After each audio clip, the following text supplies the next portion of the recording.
ఇప్పుడు చాలా మంది డ్రైవింగ్ ఫీల్డ్ చాలా ఈజీ అనుకుంటారు. అంటే మామూలుగా ఏముందిరా, యాక్చువల్ నడపడం ఈజీయే, కానీ సెకండ్స్ లో పోయే పానాలన్న డ్రైవర్. అవును. ఇలా రోడ్ ఎక్కితే పొద్దున ఇంట్లోకి వెళ్తాం కదా, మళ్ళీ తిరిగి వస్తామా లేదా తెలియదు.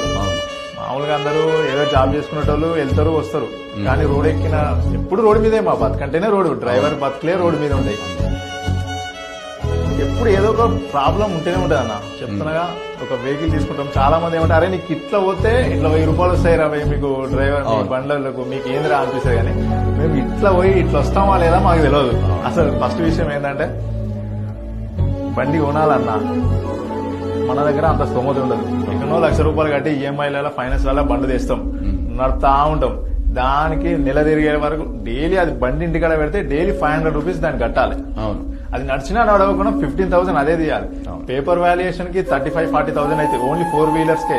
అది ఇంకా లారీలు అయితే ఇక చెప్పనవసరం లేదు. ఇంకా గూడ్స్ వెహికల్ వల్ల ఈ డ్రైవర్ల పరిస్థితి ఇట్లుంటే, ఇంకా లారీల డ్రైవర్ల పరిస్థితి ఇంకా చాలా దారుణంగా ఉంటుంది అన్న.